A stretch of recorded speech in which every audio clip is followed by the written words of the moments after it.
In 1975, at the fall of South Vietnam, over 100,000 Vietnamese hastily fled their homeland. Over the next 2 decades, 1 million more left Vietnam. The world called us boat people. The world opened its arms to receive us from hot, humid, and deserted islands in the Pacific that soon turned into teeming refugee camps, to the freezing cities of the Northeast U.S., and from Europe to Australia. Others were not so lucky. Hundreds of thousands ventured into the sea only to die without their hopes being realized. The bottom of the ocean became their graveyard. Hundreds of thousands of other Vietnamese stayed behind only to die of imprisonment, starvation, or disease. For many Vietnamese refugees, the journey to America was the second time they had to flee their homeland. Many Vietnamese Catholics had to flee the communist regime in the north in 1954 after the Geneva Convention divided the country in half. The first time, they only had to cross the 17th parallel to arrive in a different place, but still the same country. In 1975, however, they had to journey half a world away to a strange new land with different language and culture. The Vietnamese Catholics at OLA, no matter if they arrived by boat or through the more recent Orderly Departure Program, share one thing in common. They all feel fortunate that they have a place to worship and can raise their families in an environment of Vietnamese language and culture. On the celebration of the 25th anniversary of the Vietnamese community at OLA, we invite you to look back at our history over the last quarter of a century. 25 years is a long time for some, and a short time for others, but that time belongs to God, and our life belongs to God. The important thing to ask of ourselves is, what have we as individuals and as a community accomplished over this last quarter of a century?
It could be that a member of the community who was baptized in this church 25 years ago has now returned as a parent to have his or her own children baptized.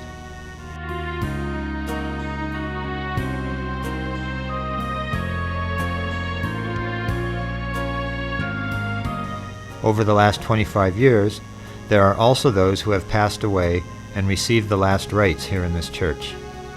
Many things have happened in 25 years. So much, in fact, that we cannot remember everything. But one thing we should never forget is how grateful we are. We need to thank God that we can still gather here in this church to celebrate the 25th anniversary of the Vietnamese community at OLA. The city of Claremont and Our Lady of the Assumption Parish. MÂN COI is a Vietnamese community at Our Lady of the Assumption Parish in Claremont. We would like to introduce the city of Claremont to our viewers from afar. Claremont is 30 miles east of the city of Los Angeles. The city was established over 100 years ago. Currently, the population is around 30,000. The founders, during the early days, decided to have a city with streets covered with green trees and flowers blooming year-round. The city has been nationally recognized 19 times due to its greenery throughout the year. During World War II, this area was full of orange groves and there was no Catholic church. Many Catholic immigrants from Mexico came to Claremont to work in the orange groves and were in need of a place to worship and socialize. The early Hispanic community had invited priests to come to their homes to celebrate Mass. We can recall that the Catholic Vietnamese refugees that settled in America during the early days were doing the same as the early Catholic Hispanic immigrants from Mexico when they did not have a place of worship. Eventually, Our Lady of the Assumption opened its doors in 1951. No one would have imagined that 25 years after the church was built, the Catholic refugees from Vietnam would come, knock on its doors, and be welcomed into the parish. The history of the Vietnamese community, MÂN COI. The Vietnamese exodus at the end of the war in 1975 caused a concern for the Catholic Church in the United States, and the parishes throughout America responded to the Vietnamese Catholic refugees by offering to assist and sponsor Vietnamese priests and large families. OLA Parish sponsored a Vietnamese Catholic family with 12 members, the family of Mr. and Mrs. Tran.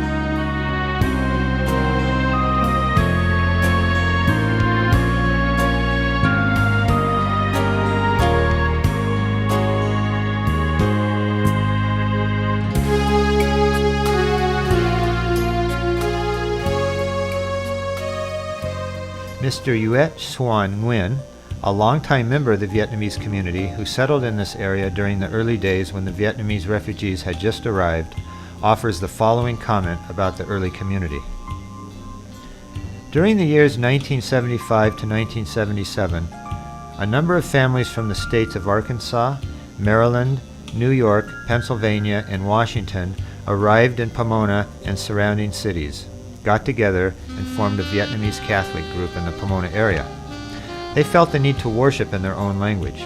The group approached Father John Marie Tong Duc Nguyen of the Redemptorist Order in Whittier for assistance, and he accepted.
The first Mass in Vietnamese was celebrated at a private home in Pomona.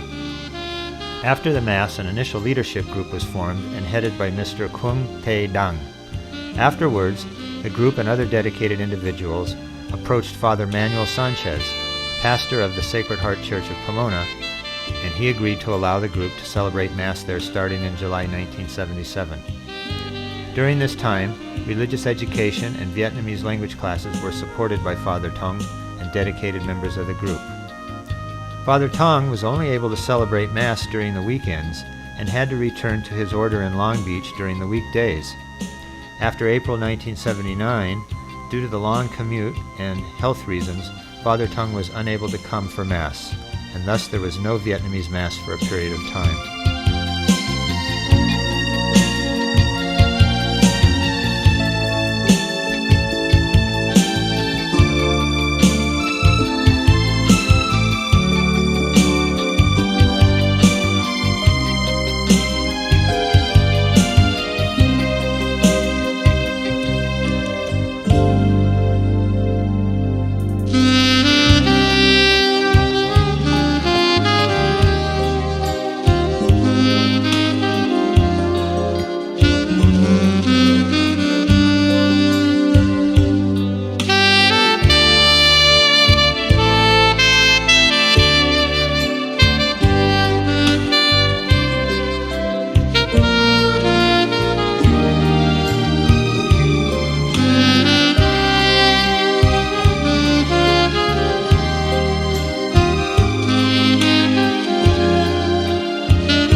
of 1979, several Vietnamese Catholic families approached Monsignor William Berry, pastor of OLA Parish in Claremont, for help in requesting the Archdiocese of Los Angeles to sanction a Vietnamese community at OLA. On July 19, 1979, Mr. Cong received a letter from the Archdiocese permitting the Vietnamese community to be formed and be active at OLA. Father John Hoa Quang Nguyen, an associate pastor at the time, was assigned to minister the Vietnamese community. Father John came to the U.S. in 1978 after living in the Northeast U.S. He is related to a family in the community.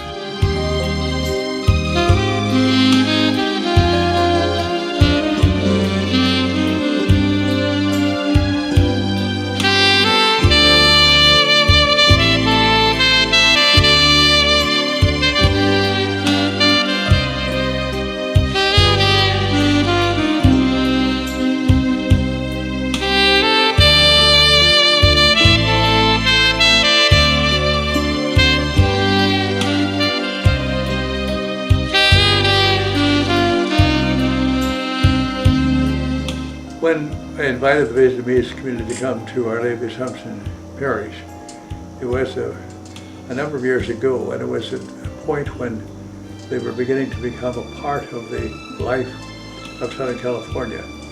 And it was a joy to realize that so many of them were Catholic and wanted to find a home where they could relate to the church itself and also develop their family life. I was very impressed when we provided the opportunity for them to come to an afternoon mass, that they gathered ahead of time as families, and they had a special program for the children, not only to educate them in the faith itself, but in the Vietnamese culture. And the whole afternoon was spent in preparation, so to speak, to celebrate together with the mass. I was very impressed with the familyness, the desire to be together, and the desire to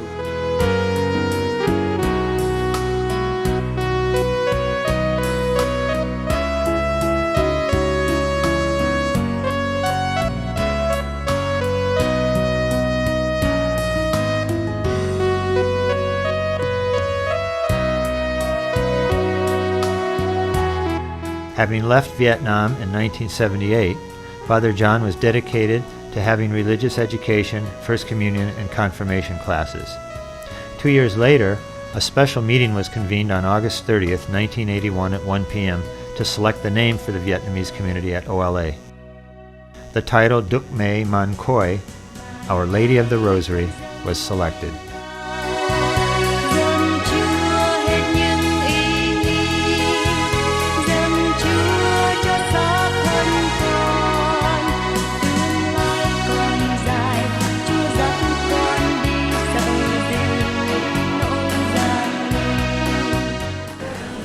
Nên khi mà tôi làm phó ở đây thì đồng bào Việt Nam trong vùng Commemorative vào đây này. The Vietnamese community at OLA was established much later than other Vietnamese communities in the Archdiocese of Los Angeles.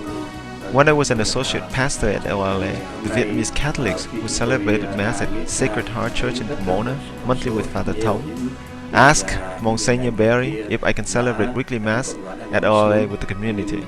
With generosity and kindness, Monsignor agreed. And even up to now, he still praises the Vietnamese community for their strong faith. During the 8-year assignment of Father John, the Vietnamese community grew from 20 families to over 100.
Ôi mẹ ơi, đời con bao năm tháng qua, kiếp sống phong trần, đây đó bao lần tình mẹ vắng xa.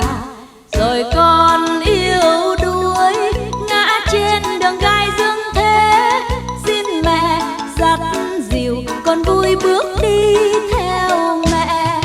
Ôi Maria, ôi mẹ từ bi lân tuân, không sợ ba thù, con nép dưới áo mẹ từ nhân.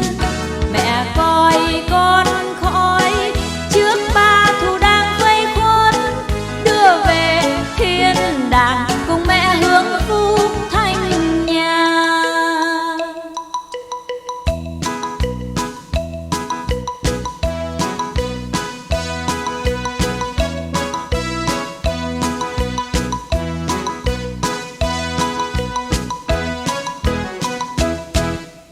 Con cầu xin mẹ ban muôn ơn xuống cho non nước đồng bào, con sống yên vui tự do ấm no.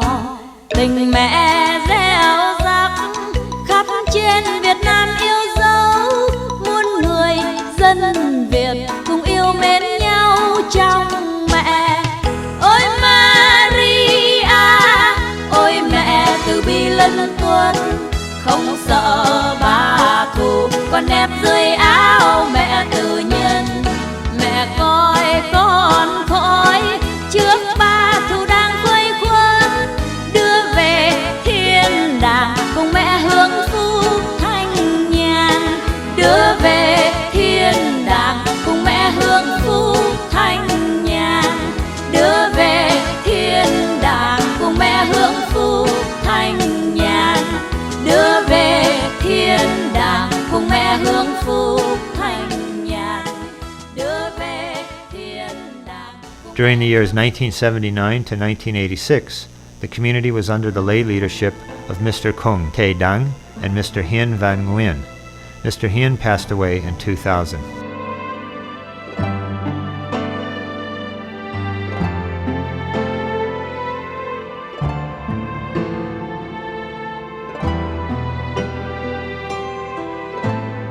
After Father John, Father Francis Can Van Tran was assigned to the parish and the Vietnamese community. During the time when Father Can was with the community, he advocated greater involvement of the Vietnamese community in the larger OLA parish and a commitment to a virtuous Catholic life by members of the community. Father Can passed away in September 1993.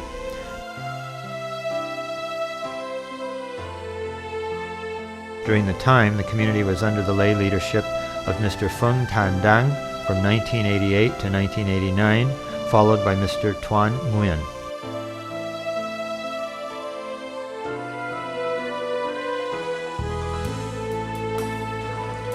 I'm Father Tom Welpers, and I'm pastor here at Our Lady of the Assumption and have been for just the last 10 years. And the first thing I would like to say is a word of congratulations and appreciation to the Vietnamese community here at Our Lady of the Assumption on their celebrating their 25th anniversary here as a community. It was a great pleasure to me 10 years ago to find this warm and loving and vibrant community of faith here when I first came. And it's been a great source of delight, I would say, over these past 10 years to be working with the Vietnamese community and the Vietnamese priests here and the leadership and seeing the contribution of the Vietnamese community to the larger community and the growth of the community, the maturing, you might say, of this community here in your new homeland of the United States of America. Changes that I have seen, which I think are wonderful, from the time I recall that Father Peter Ha was the priest here with the Vietnamese community when I first came. And then Father Wee Win, and now Father John Tran. What I have seen is a development of the identity and the Father Peter Ha Son Lei was assigned to the OLA parish in 1990. Father Peter was known for his energy, enthusiasm, and love that he brought to the community for Vietnamese culture and tradition. Even his name, Son Ha, which means mountain and river in Vietnamese, is an important symbol of Vietnamese life and culture. He started the Fatima youth group and Vietnamese language classes.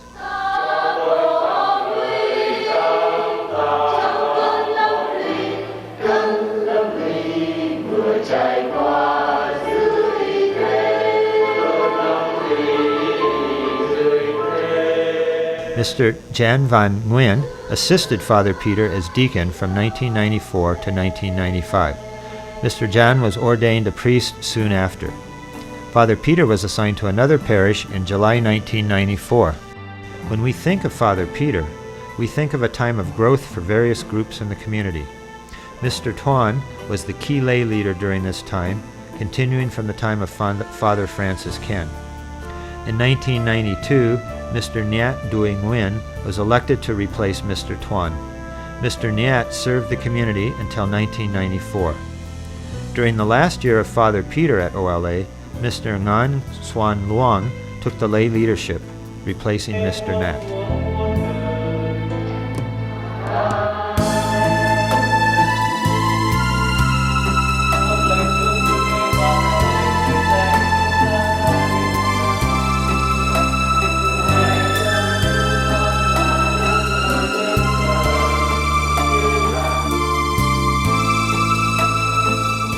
In 1994, the Vietnamese families in the parish raised $75,000 towards the construction of the new parish life center. According to Mr. Ngan, raising this amount was a major achievement for the community, made possible only through the grace of God.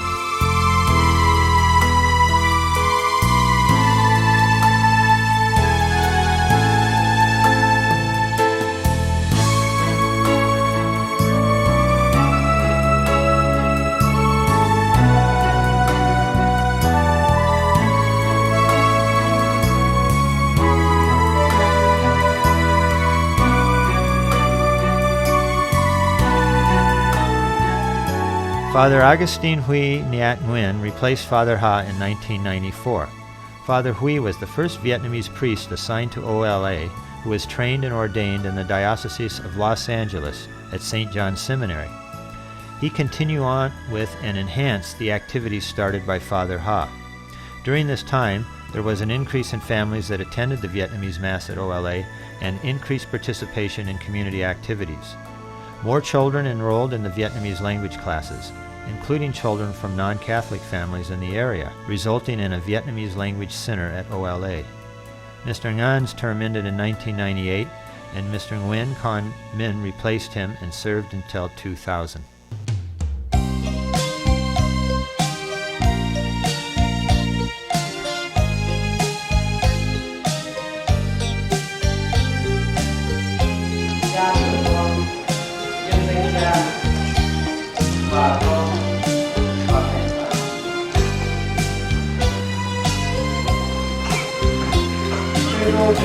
Tình yêu Thiên Chúa như trăng như sao, đưa con lên cao, ôi nào biết lấy chi báo đền. Chúa dắt dìu con đi qua đêm đen,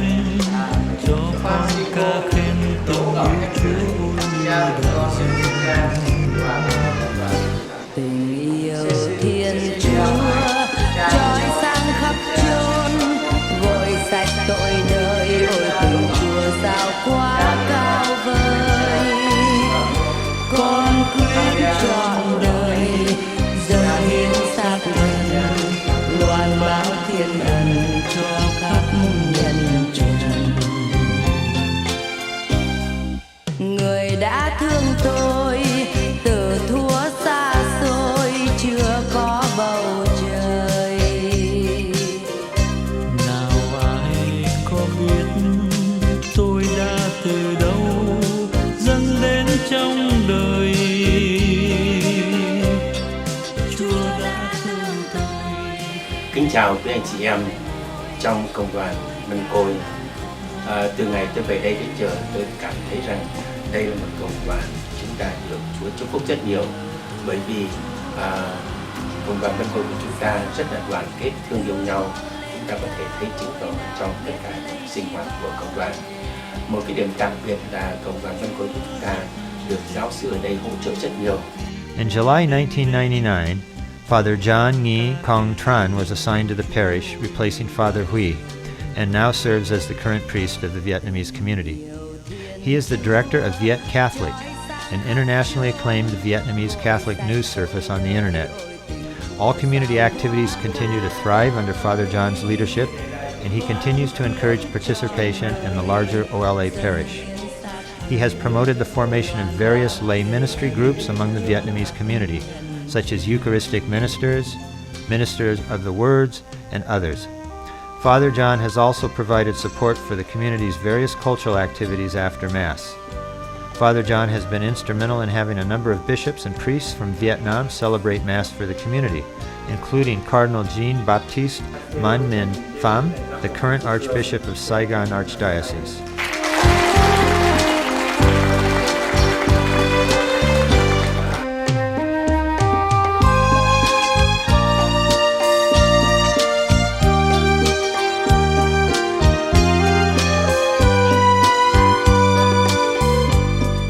Another important visitor invited by Father John was Bishop Dominic Luong Tan Mai, Auxiliary Bishop of Orange and the first Vietnamese bishop in America. Bishop Luong was the main celebrant for the Vietnamese community's 25th anniversary Mass. Mr. Ngan served a third term as the lay leader of the community from 2000 to 2002. Mr. Tung Due Dao took over in 2002 and currently serves as the community's key lay leader. Mr. Tung played an important role in organizing the 25th anniversary Mass, which was well received by the community. Even though small, the Vietnamese community does not lack in offering a variety of groups that members of all ages can participate in, such as prayer, ministries, religious education, Vietnamese language, and culture. Sacred Heart Group is a group of fathers who meet to explore their role as Catholic fathers and leaders of their families. The group was formed in May 1997. Kính xin cộng đoàn cùng hợp ý với đoàn Liên minh Thánh Tâm trong bài hát sau đây để nguyện xin Thiên Chúa hãy chúc phúc cho tất cả những người cha trong cộng đoàn được luôn sống trong yêu thương, nhẫn nại, giàu tình, bác ái, vị tha để xứng đáng là người cha gương mẫu trong gia đình cho con cái noi theo. Và đặc biệt, chúng ta hãy nguyện xin Thiên Chúa hãy gìn giữ người cha chung của chúng ta, đó là cha quản nhiệm. Xin Chúa hãy thêm sức cho Ngài để Ngài được luôn trung thành cho tất cả những gì mà Thiên Chúa đã giao phó cho cha. Hôm nay con đi ân nghĩa mẹ cha luôn nặng trầm đầy yêu thương niềm đam thương muội, tương lai sáng rạng ngời yêu muội suốt cuộc đời, cho đẹp lòng cha đáp ơn mẹ để vẹn chữ yêu trong nghĩa sâu. Nguyện Chúa xuống muôn ơn cho cha mẹ của con, được mãi mãi an khang đi qua từng năm tháng. Dù đời nào sóng gió thì lòng con vẫn nhớ cho niềm tin yêu Chúa để đáp ơn tình mẹ cha.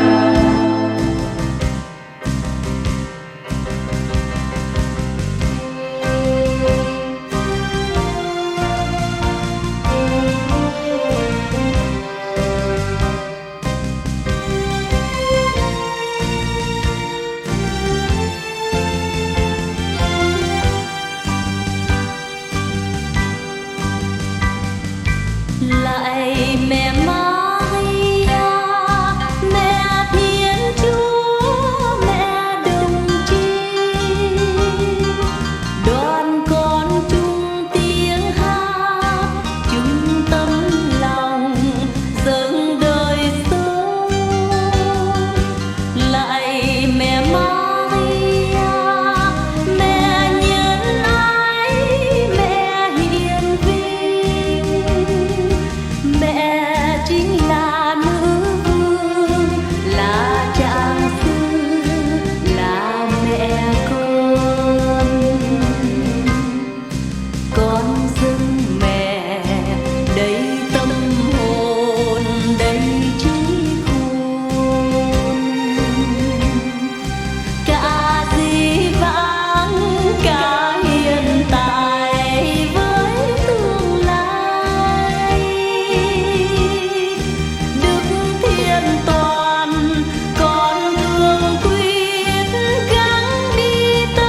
Catholic mothers meet to pray together for their families and to support one another.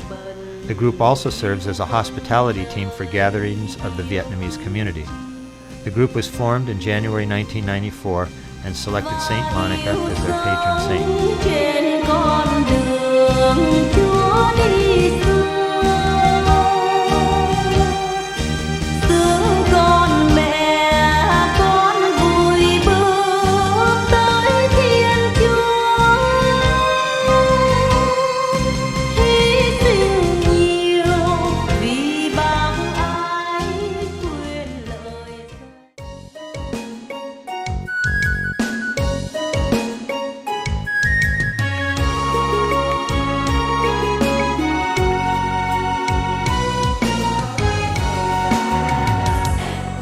Đóa hồng thắm tươi tuyệt vời dâng về Chúa trời, tràn hoa mân côi ôi thắm tươi, lời kinh ca vang vang khắp nơi cho hồn con say chơi vơi.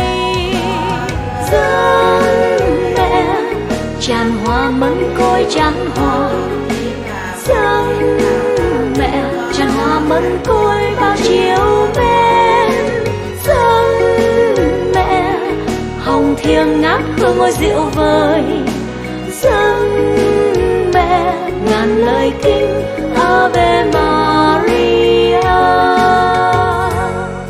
Ave Maria, Ave Ave Maria.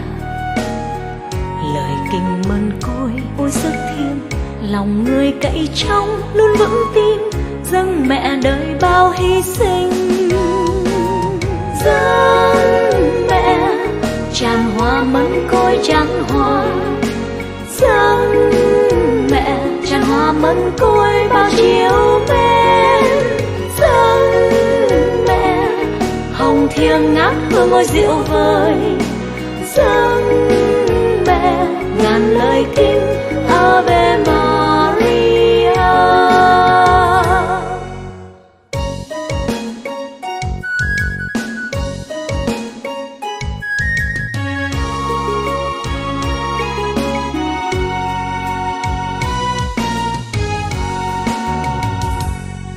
Đóa hồng thắm tươi tuyệt vời dâng về Chúa trời, tràn hoa mân côi ôi thắm tươi, lời kinh ca vang vang khắp nơi cho hồn con say chơi vơi.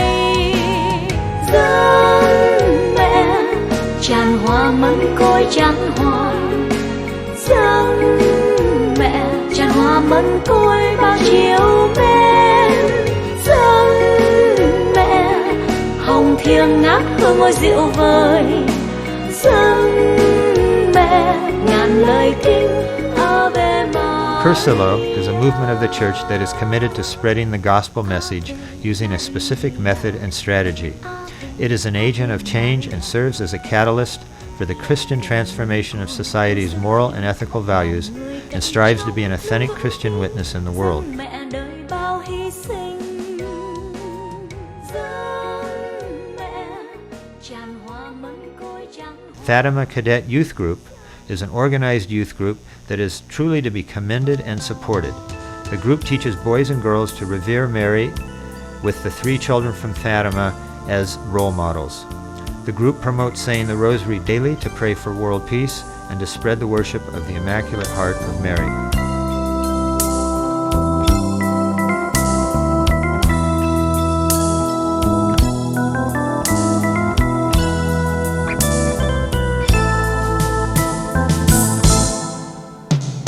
Xin cho con biết lắng nghe lời Ngài dạy con trong đêm tối. Xin cho con biết lắng nghe lời Ngài dạy con lúc lá loi. Xin cho con cất tiếng lên trả lời và vâng theo ý Chúa. Xin cho con biết thân thương lạy Ngài, Ngài muốn con làm chi. Lời Ngài là sức sống của con, lời Ngài là ánh sáng đời con, lời Ngài làm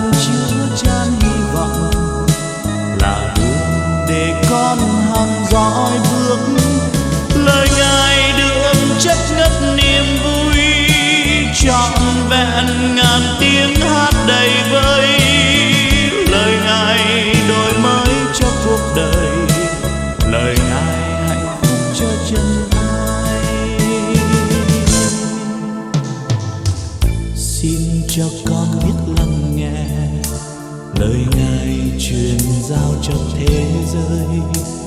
Xin cho con biết lắng nghe lời Ngài dạy con suốt đời con. Xin cho con biết lắng nghe ngàn lời và truyền giao chân lý. Xin cho con biết lắng nghe ngàn đời tình mến không nhạt phai. Lời Ngài là sức sống của con, lời Ngài là ánh sáng đời con. Lời Ngài làm chứa chan hy vọng, là đường để con hằng dõi bước.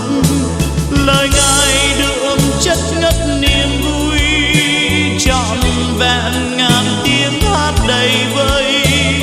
Lời Ngài đổi mới cho cuộc đời, lời Ngài hạnh phúc cho chân ai.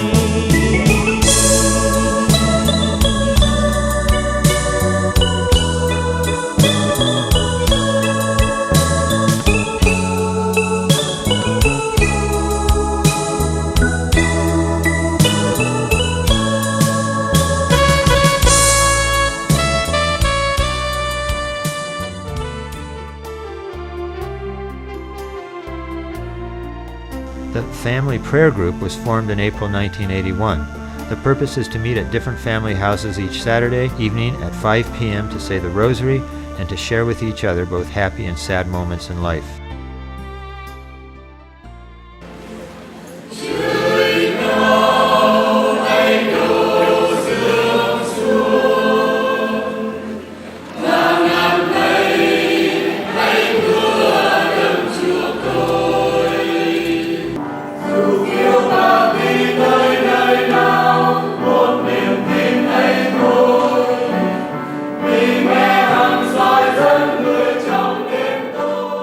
Choir groups, both adult and youth, enhance the Vietnamese Sunday liturgies and other special celebrations. These choirs play very important roles in the worship of the community. A community may not have other parish groups, but it cannot exist without a choir. The choir improves every day due to the sacrifices of the conductor and the members. To set aside leisure time or work at home to go to practice is something that should be commended. We hope the choir continues to grow and develop, and that the youth choir members today will join the adult choir in the future.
confirmation classes in the Vietnamese afternoon religion program.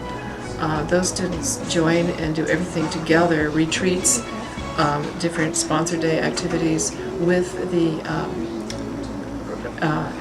English confirmation program. And it's so nice to walk down the halls here on Sunday afternoon and all the young people say, "Hi sister, how's everything?" And they're like one with us. So the collaboration between the two groups is wonderful. Weekly activities include Rosary, the Fatima Youth Group, religious education classes, religious classes for Christian initiation, choir practice.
Monthly activities include Mass every first Friday of the month, Catholic Mothers Meeting, Catholic Fathers Meeting.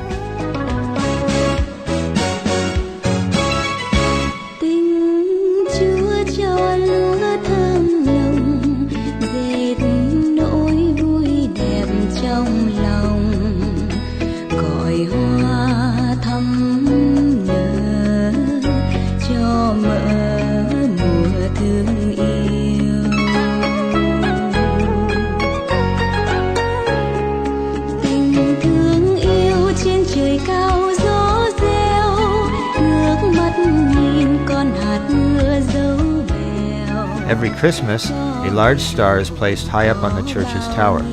This was begun by the Vietnamese community in the early 80s and continues on today as an important tradition at OLA.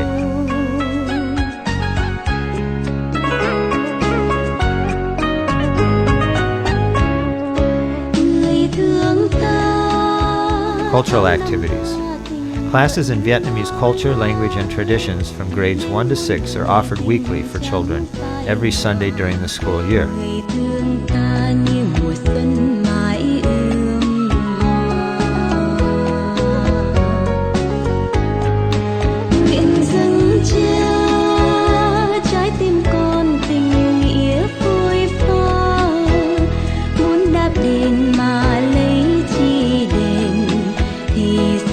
Theo muôn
xin Ngài chiếu sáng tâm hồn con, để con dù đi trong tâm tối, con luôn vững bước trong cuộc đời. Để con dù đi trong mưa gió, con vẫn hiên ngang xây tình người. Xin cho con niềm tin sắt son, con đi gieo tình thương khắp nơi. Sống giữa thế gian, con đây sẽ hân hoan, vì đời con có Chúa. Xin cho con được theo Chúa luôn, đi theo Cha lòng con thánh thơi. Dẫu có lo toan hay bao nỗi gian nan, con luôn sống thanh nhàn.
giữa muôn con người, cùng niềm lo lắng áo cơm bạc tiền.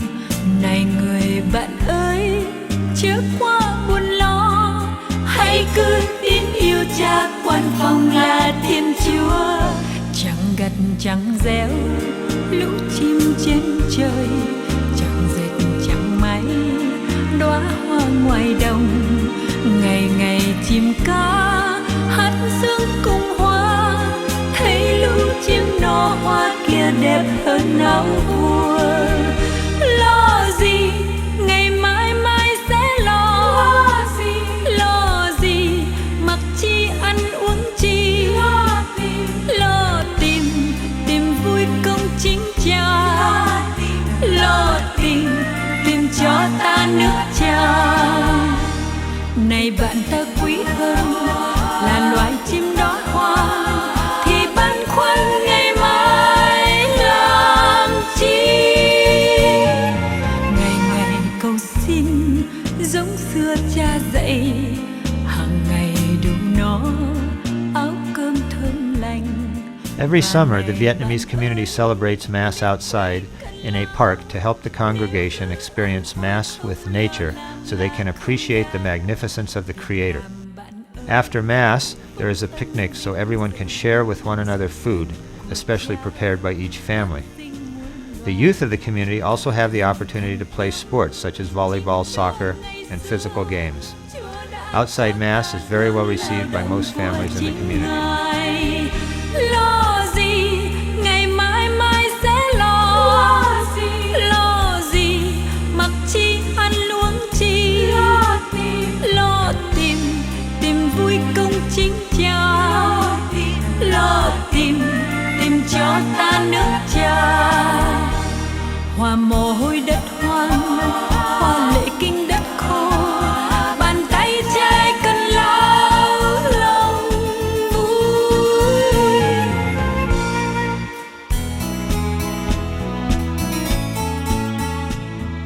From the beginning, when 20 families gathered to pray and celebrate Mass in private homes, the MÂN COI community has now matured in many ways.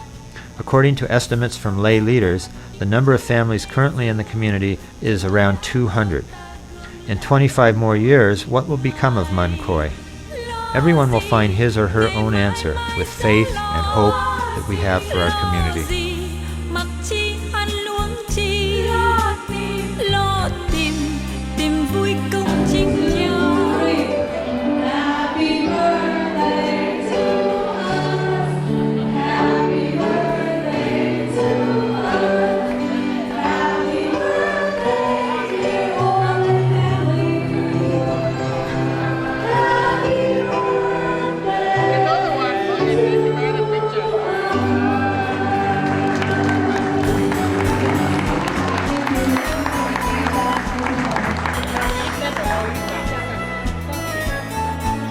Thực hiện cuốn DVD này và chúng ta muốn ghi lại những kỷ niệm và các biến cố đã qua. By producing this DVD, our community wishes to record past memories and changes so we can look back and grow in the future. We want to leave behind a spiritual gift to the younger generation so they can learn the sacrifice and struggle of the older generation in order to arrive at a Vietnamese community of faith that they can be proud of today. My dear Vietnamese youth, when you view this DVD, you can contemplate the history and example of a faithful Vietnamese Catholic community, the community of your parents. If what you learn from this DVD helps you in your life journey, then we, the priest, your parents, the ones who build this community, have accomplished our purpose. Hopefully 20 years from now, your children will look at this DVD and also give thanks to the goodness of God. Vui công chính Cha, lo tìm cho ta nước Cha.